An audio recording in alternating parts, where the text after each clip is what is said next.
Hi, and welcome to Foreground Podcast. We're excited to bring you this brand new podcast. I am joined by my good friend, Peter Lee. You forgot to introduce yourself, and I am joined by my man, Ray Moaga, the myth, the legend, only because you called me a myth before. That's all right. I'll take legend status. That's probably acceptable for now. I don't think my kids will probably appreciate that, but it's all right. I'm working on that. Nice. Speaking of kids, how's your little one? Brand new father, Yep. again. Yep. got to respect and acknowledge my two other boys, Sammy and Samson. I'm just my powerful queen, Emma. She brought Freddie into this world. Yep. Real blessed. Man. But I am, I think 2 coffees deep. Yeah. You know, the sleepless nights, all the things that behind the scenes. It's been full on. Yeah. But really excited to bring this podcast. It's going to be new. It's going to be around community, connection, corporate, and culture. That's the 4 C's. The 4 C's. That's our why. That's the whole why of this podcast, is to bring fresh content in that space, but also just lean into those areas of industry that we feel that there are gaps, or maybe people feel that there are gaps in industry where we can speak into.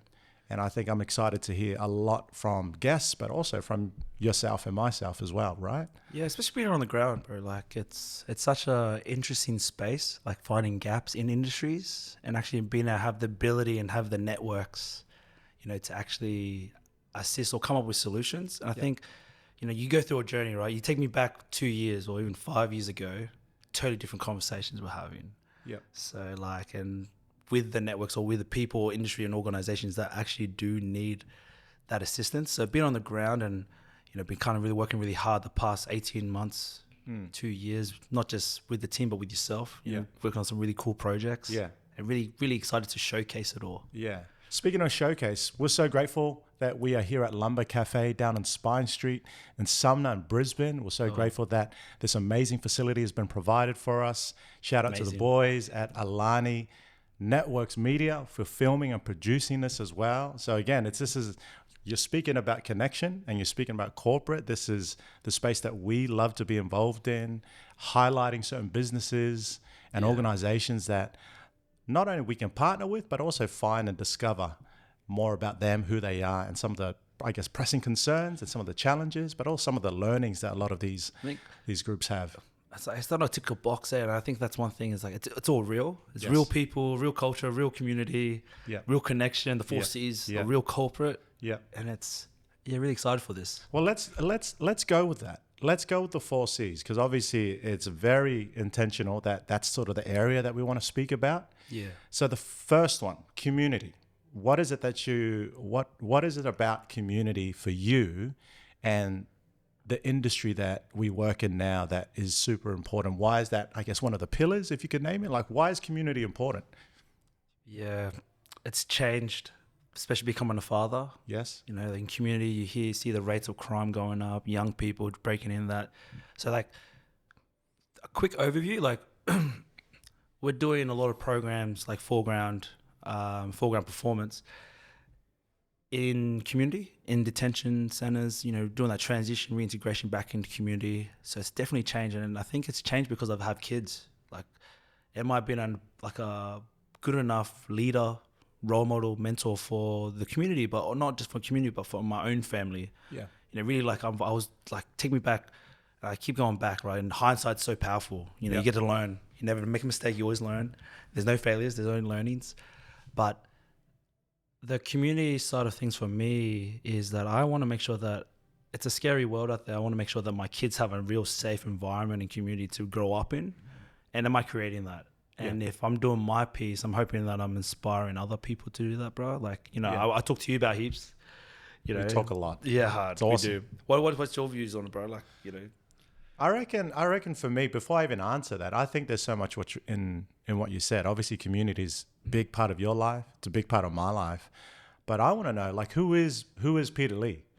Who is Peter Lee, and how does he connect in with community? So tell us a bit of your background, because I'm interested to know, and I'm sure definitely the listeners and the viewers will be keen to know who you are, because you mentioned a few things in there. You talked about juvenile justice. You talked about industry in terms of corporate space.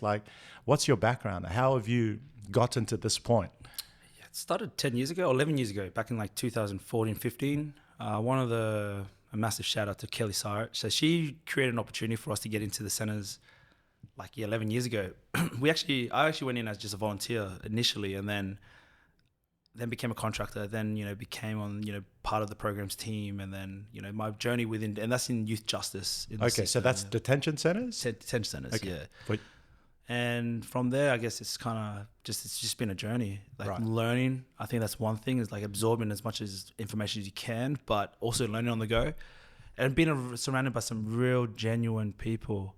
There is actually real intent in what people are trying to do in the center.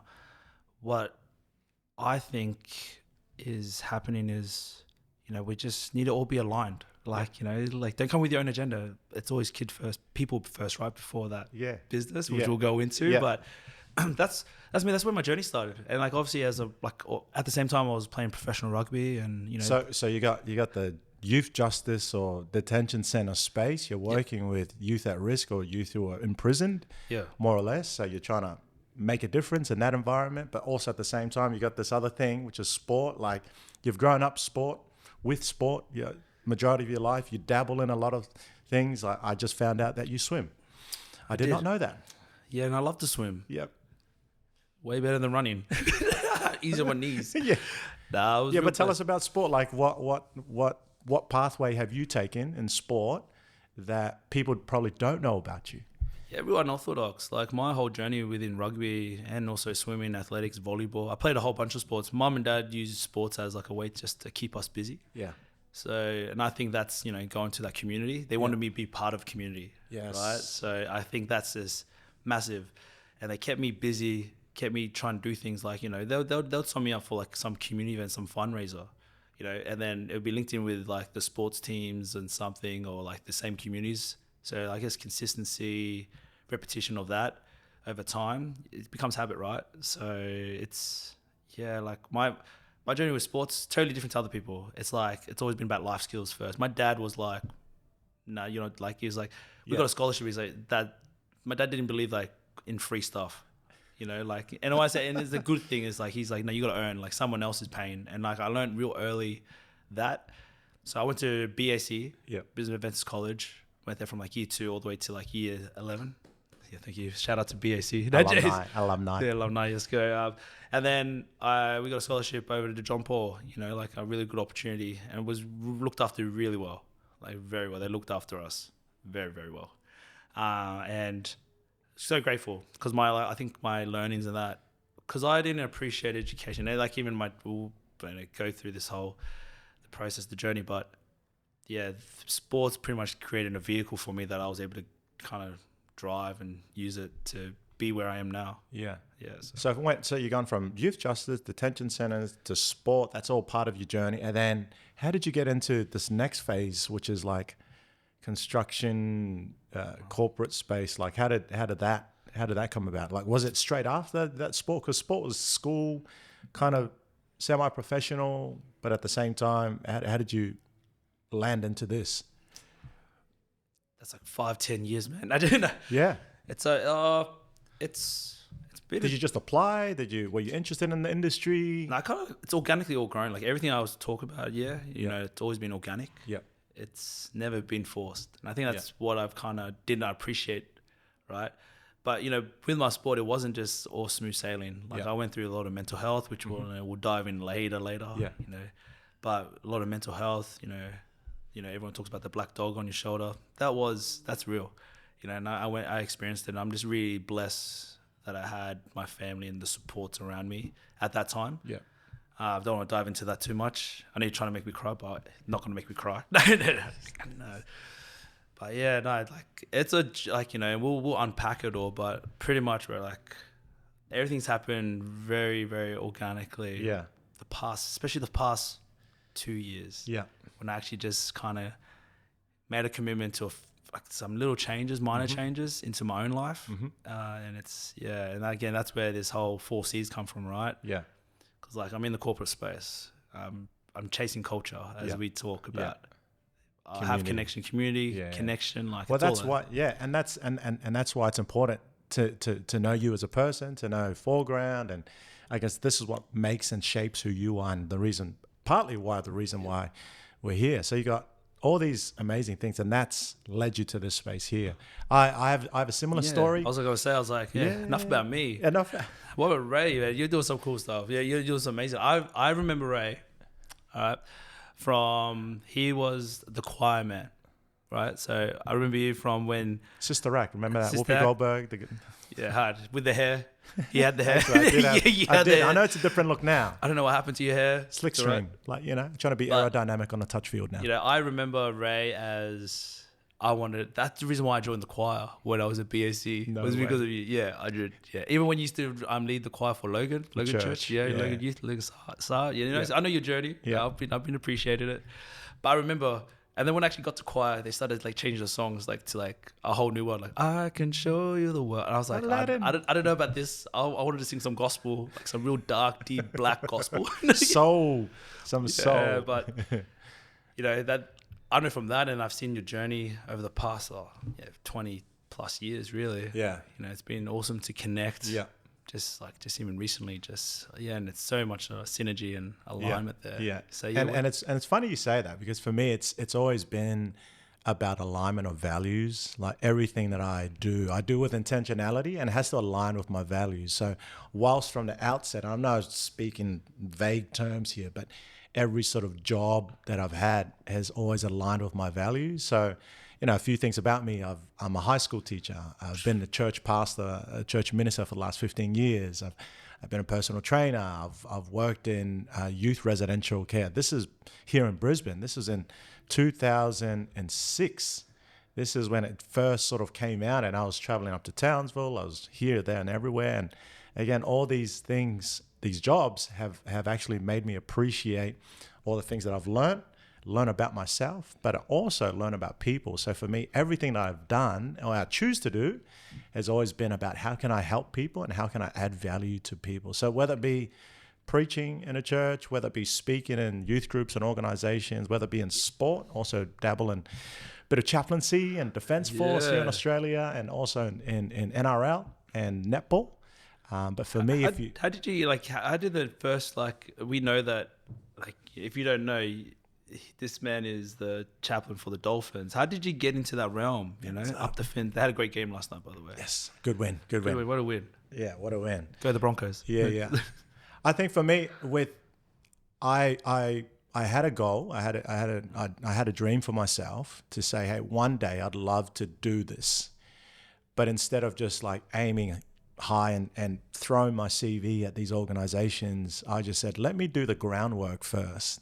Let me be prepared and study and do the courses, because there are certain certifications you have to do to become a sports chaplain.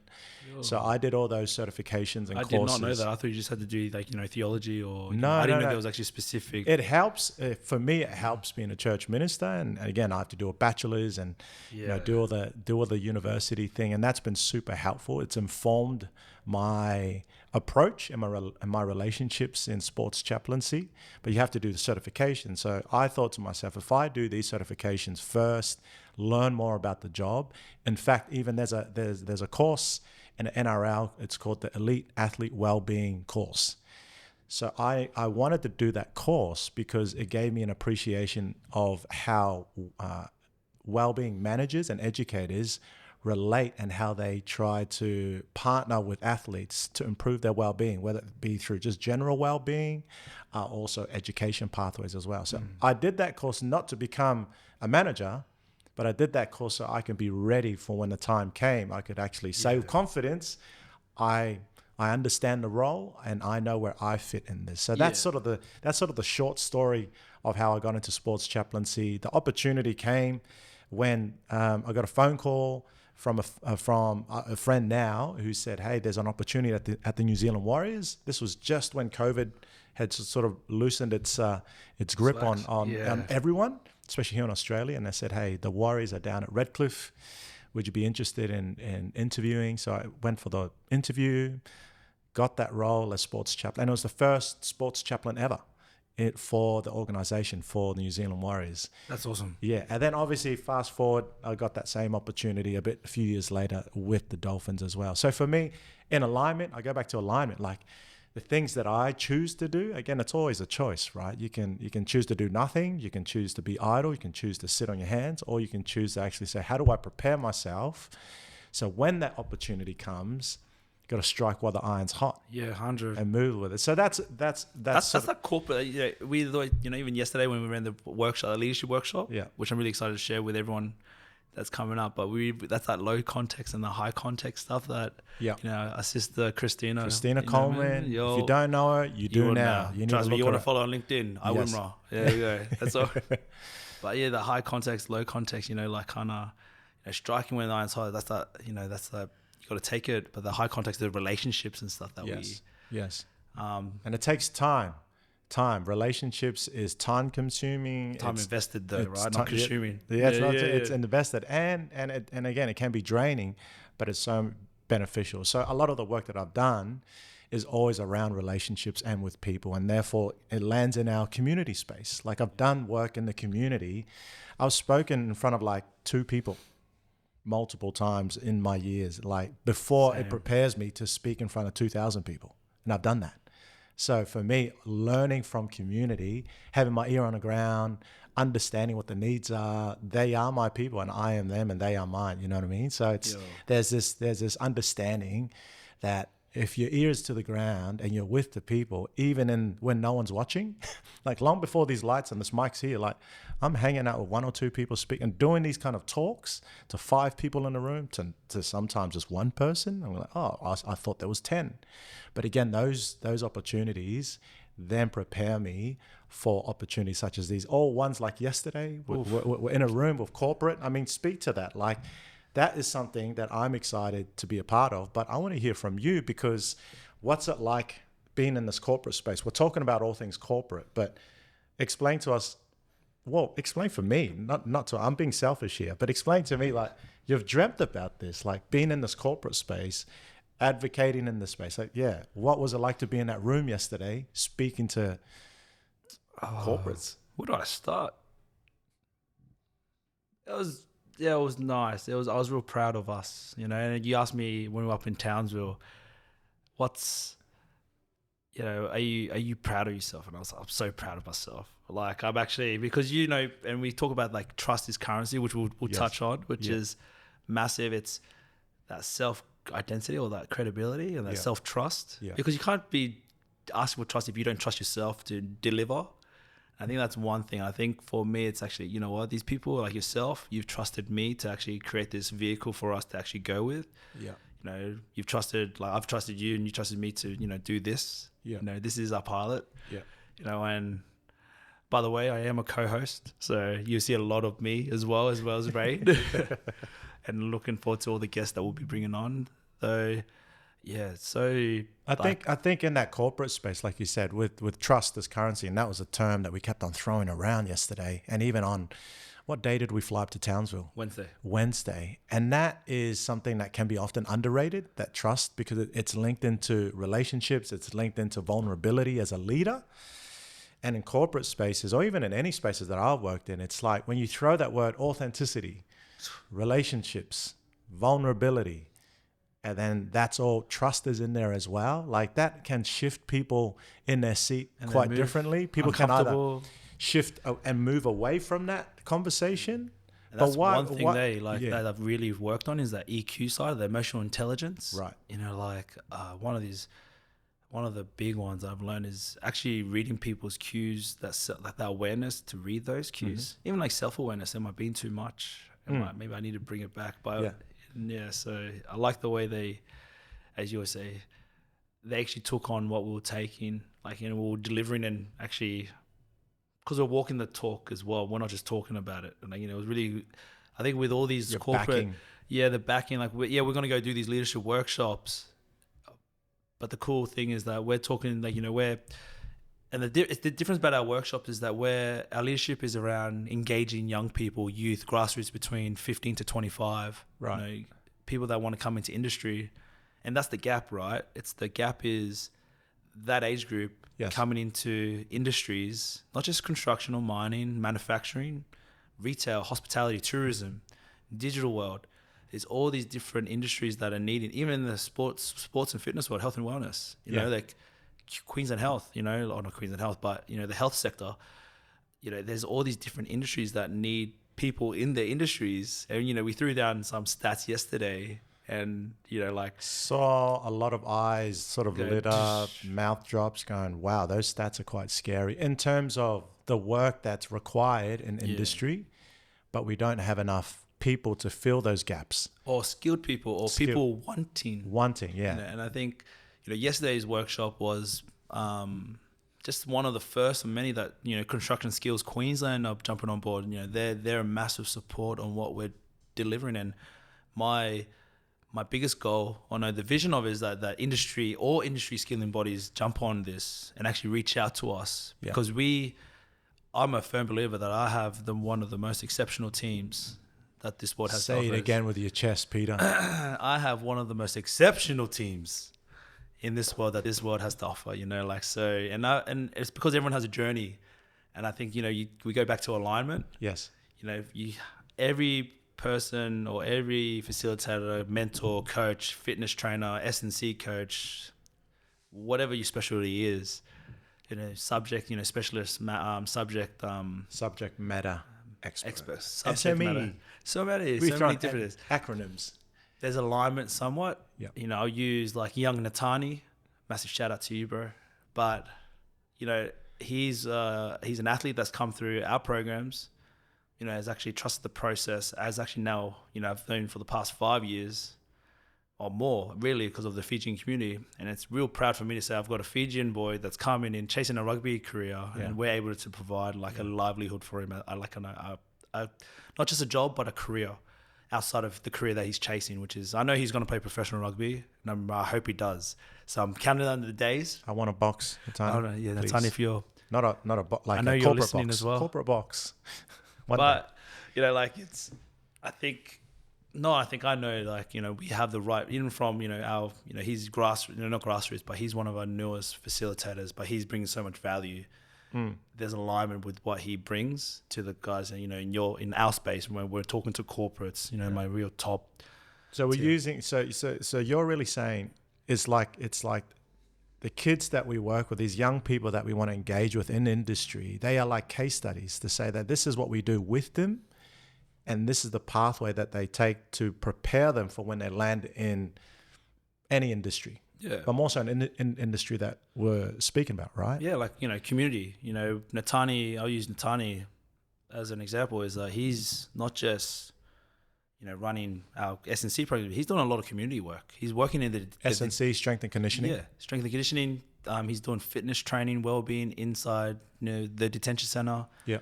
And also in like flexi schools, like he did a workshop, 2 workshops now at Ohana College. We actually spoke about, you know, sleep hygiene, work fitness, you know, work readiness. It's those standards that, you know, no one talks about, but he actually gave his journey, his testimony, you know, it's really as you know, as Foreground, right, to be able to have that ability or that platform for them to jump on. Yep. That's special. That's for me. I'm a yes, be awesome. You know, that's satisfaction.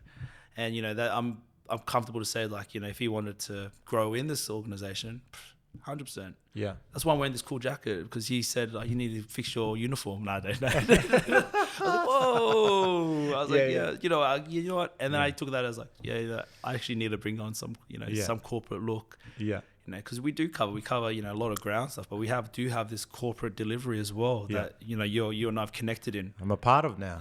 I love it, because yesterday in the room, and you're speaking about this young man, but you're also speaking about in the room that we're in yesterday, that's building connection and networks within the industry as well. And he's gonna like, even like some of the other like guys that we've got on board that are young, wanting to learn. Yeah, they're doing like, you know, a lot of youth, but heck, I know that in like, you know, 2 years, maybe earlier, they're going to be talking to the corporates, doing our leadership workshops as facilitators, because they understand what we're doing, because they're from the ground up, right? So like, see what you did there. Yeah, pun unintended. But it is exciting. Like, you know, that's what I want to do. I want you to, you know, if you're coming to work with us, or, you know, work with us, but be part of this journey and be part of this ministry, you know, it's about, you know, you developing and being able to do everything and jump in, and, you know, if you see an opportunity, let's talk about it, let's create it. So what excites you then? Like what is exciting you at the moment about where we're going? Like, people will be listening in, tuning in. Thank you again. If you hung out with us for this long, commend you or give you a virtual high five. But why should they follow the journey? Like, what's the reason? What's the whole connection point from viewership to listeners to us, and why should they care about Foreground Performance? I think our journey, you know, Okay. like, you know, and I'll be quite like open around our journey, is like, take us back like 2 years, we're about to fold Javery. So Javery's not here, but he's a really big supporter of everything that we like, especially everything that we're chasing. Business partner Business Javery, partner Javery, massive shout out. Gonzalez. It's not, yeah. I got so much to, like, without him, like, I don't have like this platform or this vehicle, right? And we, you know, I did make a decision 2 years ago just to go jump full time into Foreground. Like, we'll run in, dabbling in here and there. But I think when I jumped in, I kind of knew. And the biggest support of that, me jumping from like a real comfortable job and all these other contracts that I was doing, but it was my wife. Yeah, she's the reason. She's like, you know, a lot of people are like, you'll be crazy. You're crazy jumping away from that type of money and this and that, where you're going, where you're headed. And then my wife's like, you'll be crazy not to jump by yourself. Wow. And I was like, and this is like, you know, we're in the midst of just having a second child, you know, like, you know, trying to figure that out. You know, we've got bills to pay and, you know, got all these things. You know, it's, again, you back yourself. And I've been doing it with a genuine cause. Like, and I have changed. Like, if you spoke to me 2 years ago to how you speak to me now, have a conversation, totally different. And that's what I want to bring to this podcast, is that, you know, if you have not a fixed mindset, because I was stubborn. I used to have like all these like things like, nah, I don't need that. But now I'm growth. I'm like, hey, let's chat. You know, I'll have a chat with you. Let's conversate. If it aligns, awesome. If it doesn't, all good as well. I'll back you.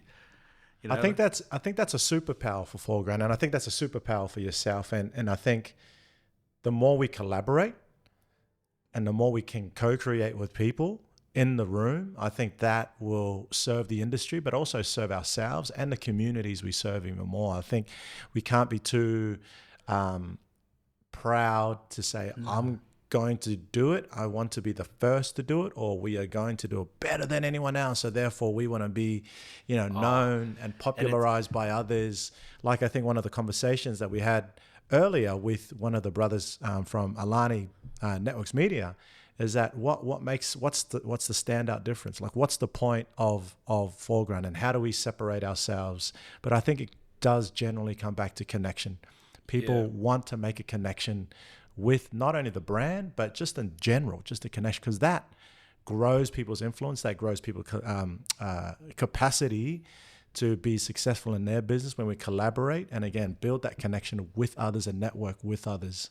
And like, you know, you asked me what excites me.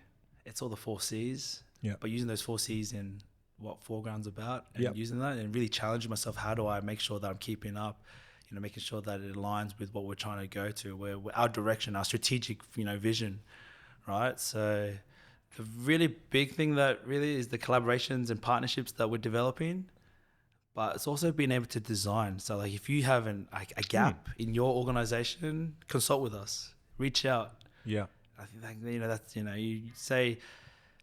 but the superpower that we have is, we collaborate, and we collaborate well. We consult really well, because we hear and listen. And then I'm pulling from my mentors, my people, my networks. I'm like, hey, what do you think of this? Do you think we could do this? Or do you think we could, you know, create this for this person or this organization? Yeah.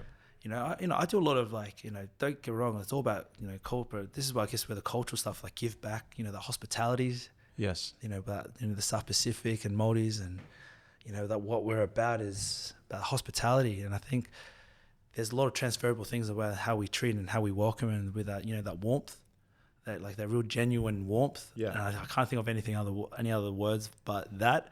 But I've transferred that into like when people come to me around, like, you know, helping people build their own entity, you know, being able to consult with them, you know, hey, Pete, can you help me with their licensing?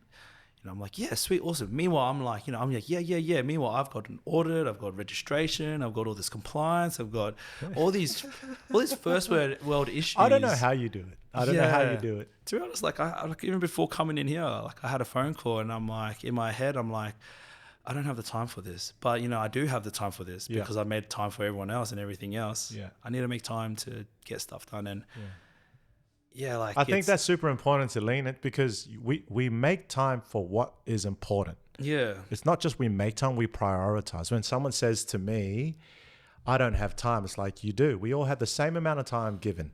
Everyone has the same 24 hours of the day, however many minutes in the day there is. I'm not quite good at maths on that one, but we'll excuse this part of the podcast. However, did you just say that? we make time for what's important. And if it's important, then you invest the time. And for you, and I'm going to say this on podcast, like, you are an extremely generous person. You give, but you don't give from an empty well. That's that metaphor. Like, you give out of a well that is from gratitude, that because people are giving you an opportunity, someone saw potential in you, and therefore you give out of that. That's why it's never ending. People say, how do you keep doing it, Peter? I believe that's one of, again, you have many superpowers, Peter.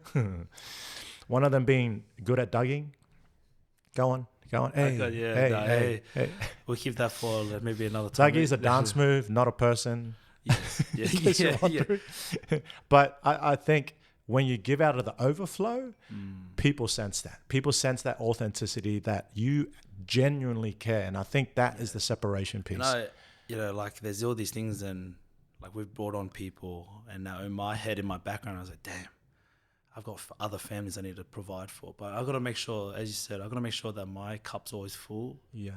I'm still figuring that out. Like, and the thing that I've realized what makes me full or fills my cup is, after 3 hectic days of like what we're doing, last night I was able to just put my phone away. I was like, you know what? All the first world issues right now, that corporate, getting all that stuff, all that low context stuff, that can wait. I need some high context stuff right now. I need some connection. I need that culture, that community with my wife, with my, with my kids. Yeah. It was real nice that my children, the awesome thing I walked in the house without it was 48 hours since I last seen my sons.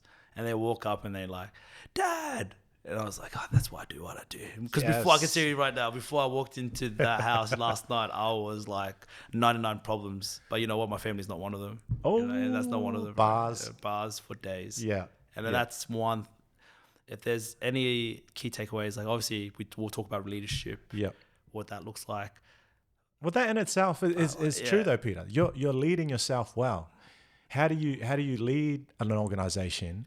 Can you lead an organization successfully or a business successfully if you don't lead yourself well? And we asked this question up in Townsville. What does it look like to lead yourself well? What does it look like to fill your cup? And I think one of our good friends and facilitators, Shane Senatula, who's a psychologist, who's part of our team, says that in order for you to lead well, you have to take care of yourself, not being selfish, in a sense you are, but it's actually self-care. And the leaders that I come across, some of the leaders I come across, not all, but some, who are challenged by how do you take care of yourself? Well, it just means I have to, spend less time at work and more time with my family. It's like, that is a point. That is a way of taking care of yourself. But how do you truly take care of yourself? How do you fill up your cup? How do you give out of overflowing well? Because we'll talk about those techniques, through this podcast. I think, that in itself is like that's a 5 episode series when giving you 5 areas where you could actually fill your cup and how that looks. Yeah, John Marcoma again is an author that I've read his book, and it's by the way, just a quick shout out to Ray's book club. Join my book club.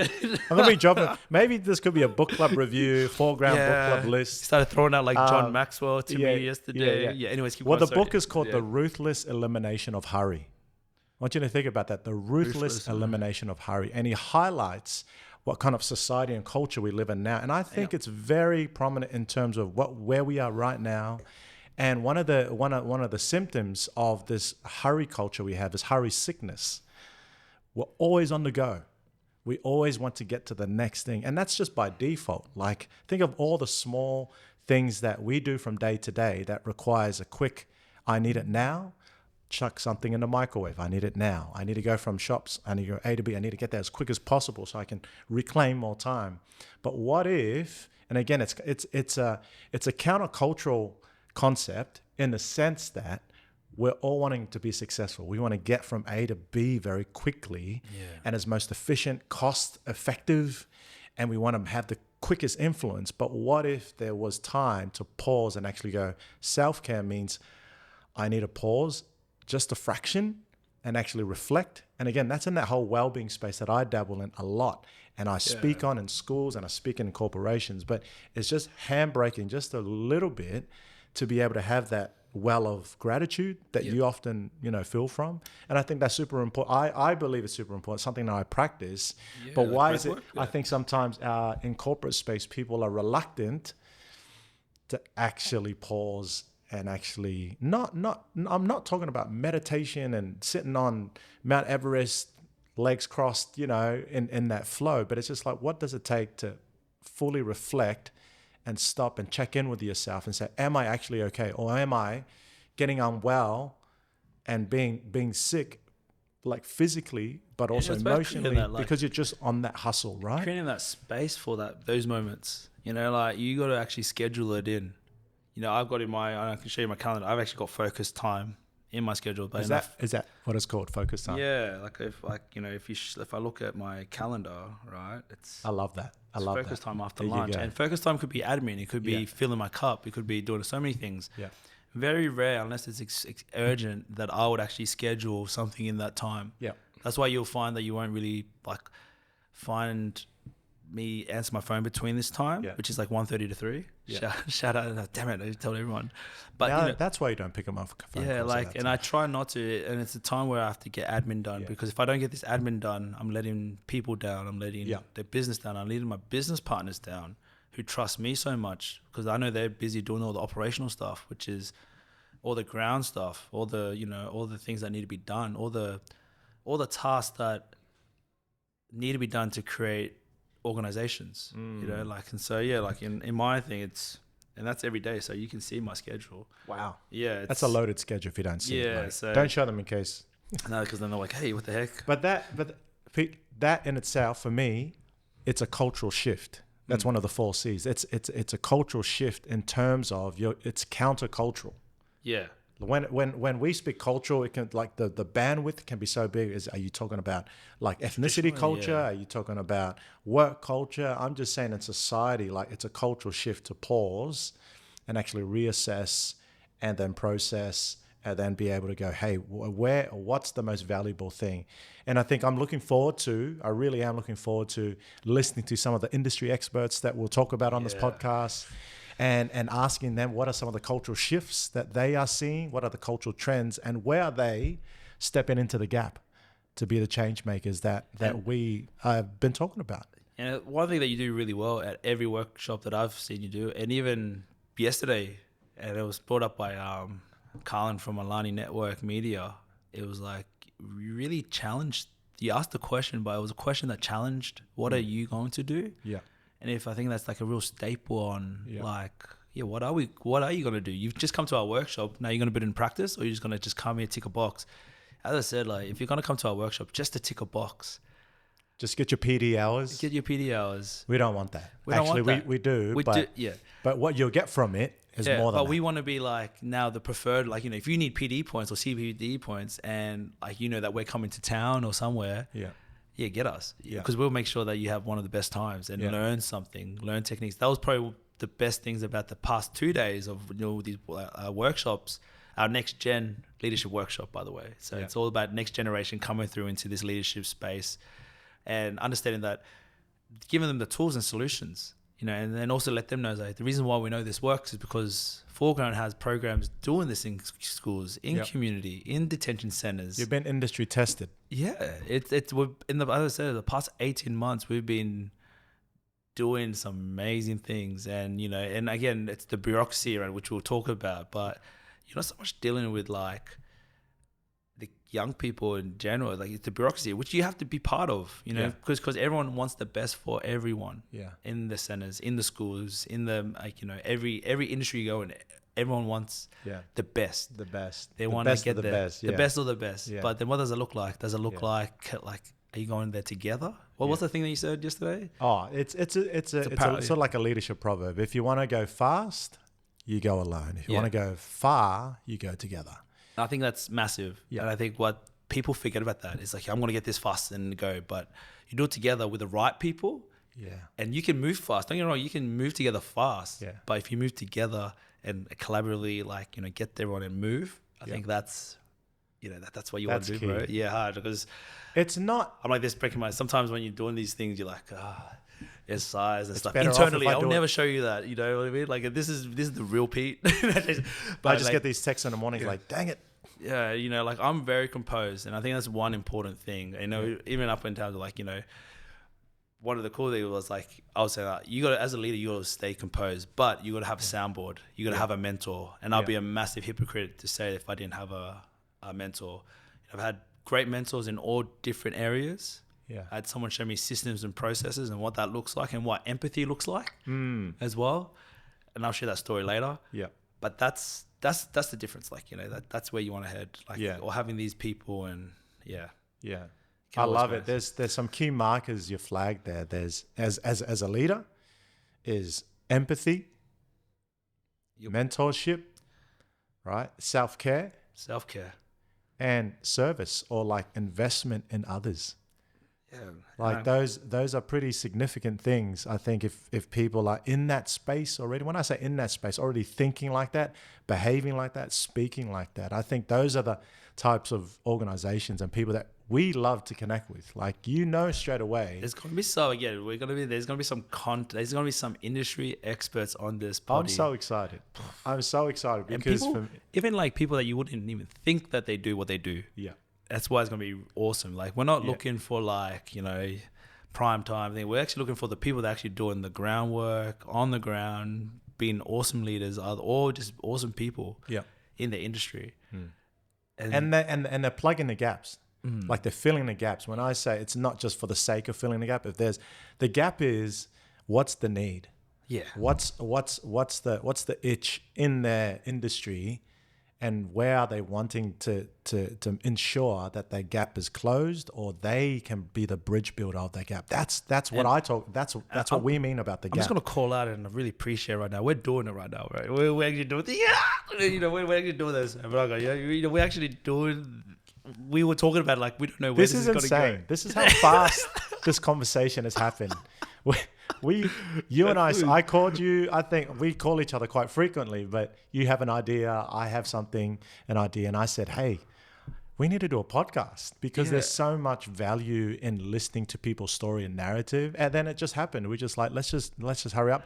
Again, grateful for Lumbr Cafe, and there's a story behind this cafe. Tommy, that's another person now that would love to bring on and discuss. But again, people have invested in us. Like, I remember, so we were talking about, because part of our programs, right? If it's not documented, it doesn't happen, right? If you don't have, if it's not on socials or anything. So I was going back and forth, and then I remember Tommy. So Tommy's going to be, he's an awesome guy, and I love some of the stuff. He actually came to our leadership workshop yesterday, and I love what he said around. And the question, I think it was a game that Shane played, it's a question game, was, what doesn't impress you? And he said titles. How I was like this, and titles not knowing that everyone in that room, I was like, this guy has so many titles. But yeah, you know, and the people in the room yesterday, leadership roles and that, and the things that impress him are people. Yeah, right? This connection. Yeah. Right. Servant leadership. Tommy exhibits servant leadership. You exhibit servant leadership. And if you don't know what servant leadership, it's basically the idea that it's people first. 100. You serve people. You're not about the titles. You're not about being front face of things. Yes, there are moments where having a title, and I think we spoke about, what's his name? Chappie, who is in juvenile detention, you know, who's in BYD. And he was saying, titles are important to a certain extent because it gives you credibility.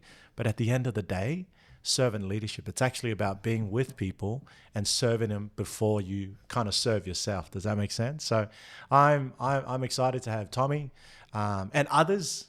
Yeah, like, I think Tommy, you never know, some of the NRL boys that you work with, that'd be cool. Line them up. Line them up, man, just to see what they're doing as like, you know, as a business, you know, again, this is like in that corporate space. But want to kind of touch on, like, I remember like going through all the media stuff because we didn't really know where we're going. And then I remember Tommy mentioning the Alani network media. And then next week, that's where this whole podcast did come from. I legit were having a meeting about, you know, talking about, you know, how we're going to capture the workshop, how we're going to get this. Because what we want to do, we want to really showcase something very different in a different space. I understand that this is where we're headed. This is the direction. This is what we've been doing in the background. Now we're ready to showcase it. You know. And then I just mentioned after our conversation about the podcast, it was like, I was like this, hey, you know, we want to do this podcast, you know, we're happy. And then next minute they're just like, yeah, let's make it happen. Let's do it. And I was like, oh yeah, sweet. You messaged me and it was like, it's on. And I'm like, okay, I'm ready. They were been ready for ages. We're just waiting for you to get back from Singapore and America. Sorry, world traveler. Just trying to change the world. Yeah, man. One talk at a time. 100. And like you're like, you know, and I saw like some of the content coming out of that, you know, the stuff that you're doing in Singapore, which we'll talk about later. Yeah. But, you know, real blessed. Yeah. A lot of gratitude when I think about this space that we're in. Lots and lots of gratitude, I think. Yeah. If there was a word. Yeah. And we'll talk about other words as well. Is that the closing word? Gratitude? Nah, not right now. No, we still got a bit to do. Like, you know, not too much, but want to kind of talk about what your thoughts on the workshop was yesterday. Yeah. You know, for those who are listening, we run leadership workshops, we run wellbeing workshops, we run a lot of workshops. Yeah. We even have our own bespoke therapeutic framework that our Foreground's developed. And, you know, it's been really cool that we've been able to kind of implement, you know, a registered psychologist, Shane, to actually look into it and actually, you know, make sure that it's legit. So it comes from a real professional, clinical kind of with endorsement, you know, we're working through that at the moment. My reflection piece yesterday was that framework is gold. Is gold. Like obviously what you shared on that framework, but I think leading up to that framework is when we build the foundation. And actually it was funny, it was like a broken record, and I say that because Christina said the same thing, Shane said the same thing, and by the time you and I got there and spoke about the framework, and the same messaging was relationships first. If you build connection and really good authentic relationship with people will then trust you. And when they trust you, then they say, we're happy to come along with the journey. And so I think we can, that can be an oversight sometimes when people are building networks and going, hey, I want to do business with you. But it's actually a relationship, and that's hard. So my personal reflection was when we set the platform up, our workshop, whereas we're honing in on relationships. Yeah. It kind of sounds simplistic, but it's actually not. Relationships are hard. Because we bring into relationships our biases, our experiences, our hurts and pains, our losses in terms of corporate space and also personal space. And then we're asking them, hey, bring that is all part of who you are before we collaborate and do business together. But when we do that relationship well, we have a framework that actually further springboards your influence and your impact in corporate space, but also with our demographic or young people that we're engaging in. So I enjoyed it. I loved it. And I loved that the four of us had never co-presented together.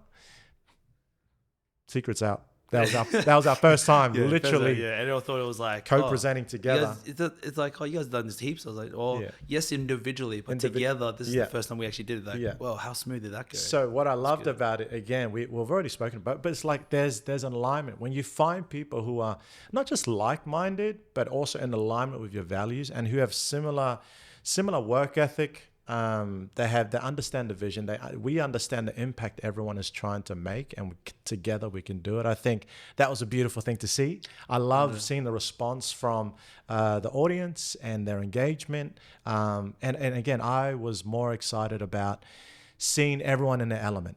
Like this team, it's a choice. Even though you offered the opportunity, I had to make the choice to say, is this something that I want to align with, and are the workshops that we're presenting actually going to make a difference for me? And again, a bit of a backstory. For the last 15 years, I've been working in community. I worked as a church minister, I worked as a chaplain. There's all sorts of stuff that I call myself an anomaly in the sense. But shout out to Spider-Man. But But for the last 15 years, I've sort of tried to understand what is it that I really want to be about for the next decade. Yeah. Like I've that legacy we talk about, right? That legacy piece, and that legacy piece is important. Like I operate by decades. Like from my 30s to now, in my 40s, it was more so still self-discovery and trying to figure out what do I like, what I don't like. But now from my 40s to my 50s, yes, I'm 40. I look really well. I'm just saying. Actually, whenever people, I got told that as well. I told someone my age today, this morning. He's like, "How old are you?" Because we were talking about pathways to college. But then this guy's like, "Oh, and I was like, "Oh, yeah, you're young. Still young. I'm too old." He's like, "Huh?" And he's like, "Oh, are you like 25?" I was like, "Oh, wow."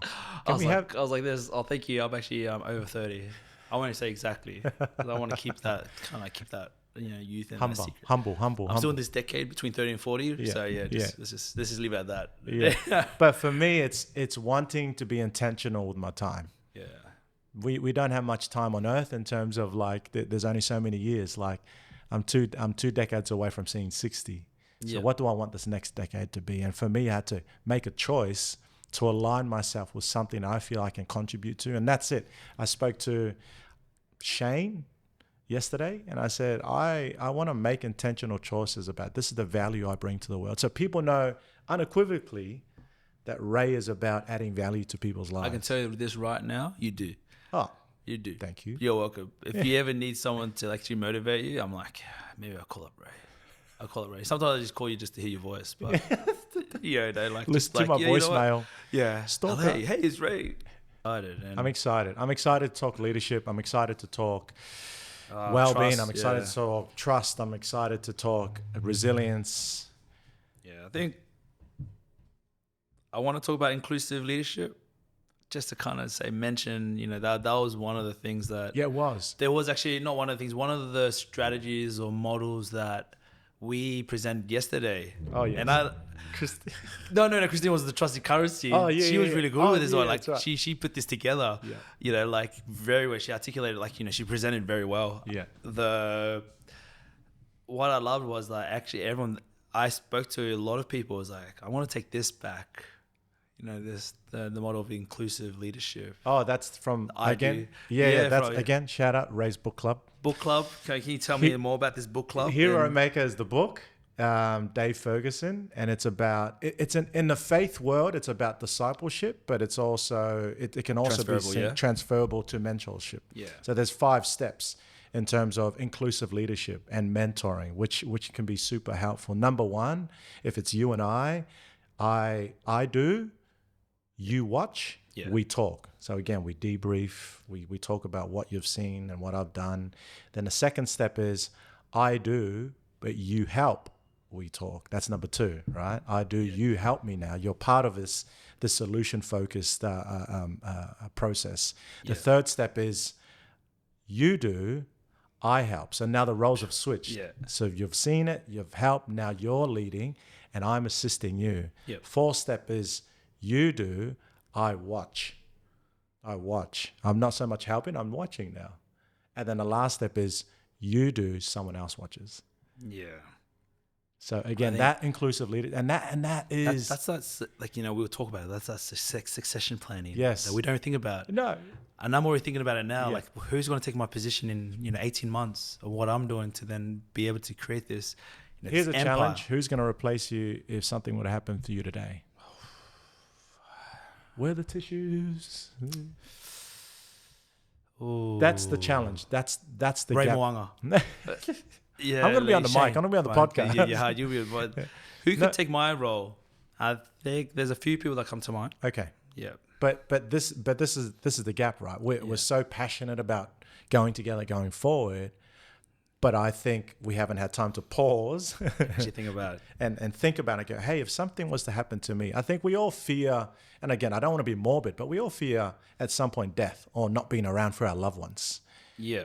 But I think a nod to forward thinking is, okay, if something was to happen, if I was to not be around, and the business was still active, who have I trained, who have I assisted, and I mentored and succession plan, help them lead to step into the shoe. Because we pour our heart and soul into this, and inclusive leadership is saying, hey, I want you to come to the table and I want you to learn what I do. I want you to see what I do. There was a quote you said about something about dancing. I keep going about that dancing because it keeps like yeah. what is it? Diversity, inclusion. So it's diversity, inclusion, belonging. Yep. So and it was more what Christina. It was more to add value to not add value, but, just to support what Christina was talking about. But I love the quote. What was it? Like it was during her real impact, real leadership time. It was diversity is being invited to the dance. So you've been invited. Yeah. Inclusion is being able to dance with everyone. But then belonging is being able to dance, but doing whatever dance you want to do. Eee. So whether you want to Dougie, whether you want to do the robot, the MC Hammer, Nutbush, whilst R&B is hitting, like it look kind of weird, or like you're crumping during Tennessee whiskey.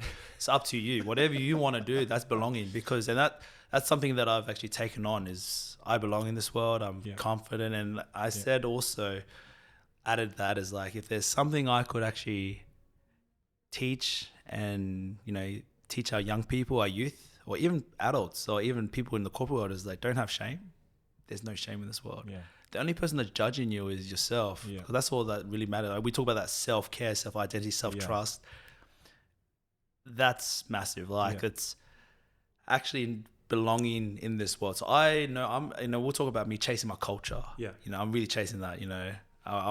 We do a lot of like, every time we finish a workshop or start a workshop, I always try to leave something cultural. Yeah. Whether it's a word and that's something that we saw or the fool. Thank you, Shane. But yeah, like it's so many things. I think that belonging piece again, I segue that back to inclusive leadership, what we're talking about. Like if someone wants to happen, who are you bringing into the table or bringing to the dance that can actually help carry on that legacy? Because I don't think legacy is necessarily things you do, but it's who you impact. Yeah, like I would leave Foreground with Conan. Yeah.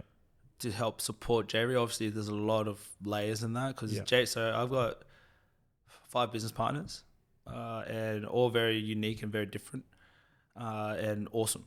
Again, they trust me. Like when you go into business from it, that's trust. There's a lot of currency you have to build before you trust and go into like you're legally binding yourself to the ABSR, IS registry. So one of the acronyms. There's a lot of acronyms I'm dealing with at the moment, but that's one of the when you're dealing with government and your entity, your Poetry Limited, there's a lot. So there's a lot of trust currency, which we'll talk about, but there's a lot of currency there. Yeah.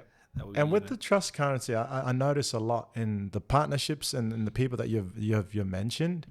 Trust also comes with, do you follow through with your word? Are you about actioning what you speak about?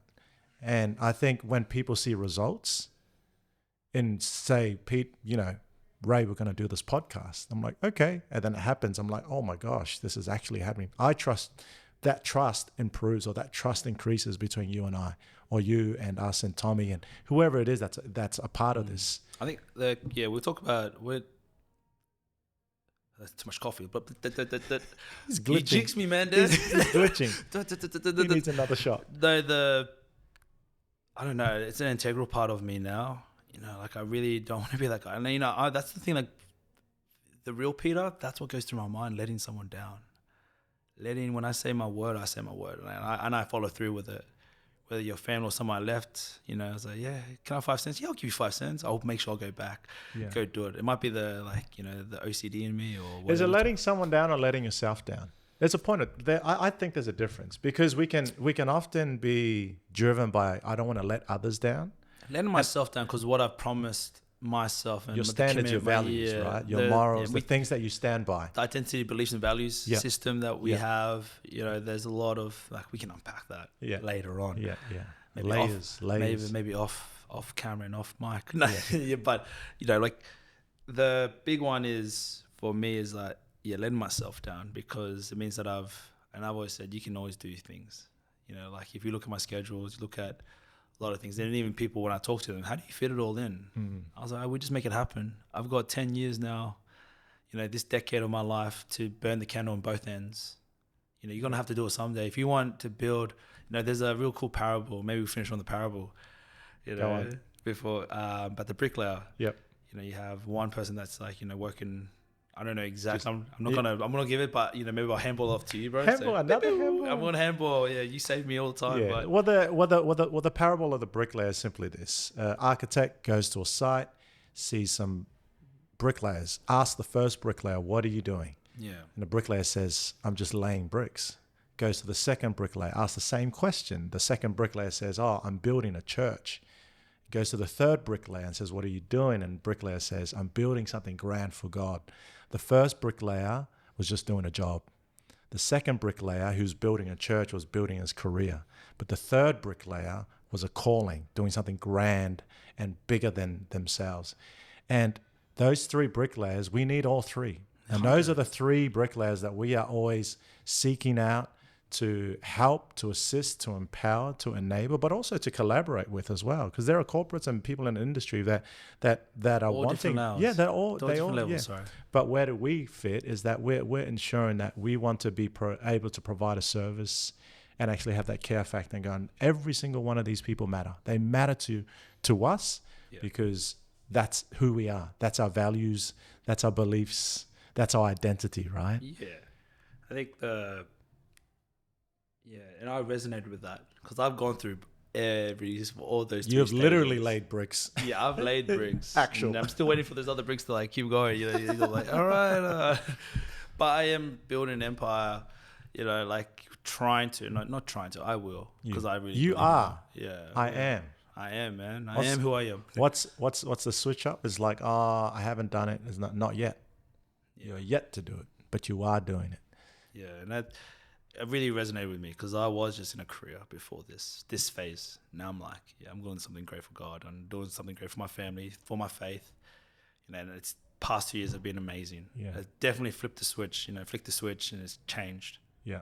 And then, another thing, I think partnerships and alignment, all my, I'm able to do what I do because I have an exceptional team, even making time to do, jump on the podcast and actually talk to you again and talk real.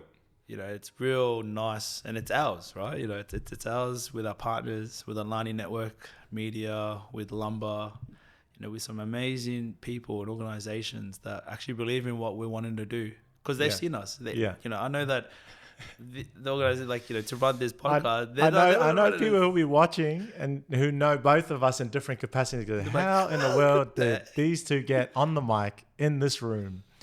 But I'm excited, and that's it because it's that relationship currency, it's that trust currency. Yeah, again, it's a message that we keep saying again and again and again. But this actually makes me nervous and exciting. That's why I wanted to do this. This is uncomfortable for me. Yeah. Everyone thinks I'm like, oh, you speak so well and that, but I'm not. Again, this is the vulnerability. Vulnerability is strength. Yeah. Christina talks about it out. Yes. Shout out to Christina Coleman again. LinkedIn. She just gave me a lot of gold nuggets. I'm just like quoting some of the things I'm sure she got from someone. But also shout out to another book, Auntie Brene Brown. You've probably seen her on TED Talk. She talks about vulnerability as well.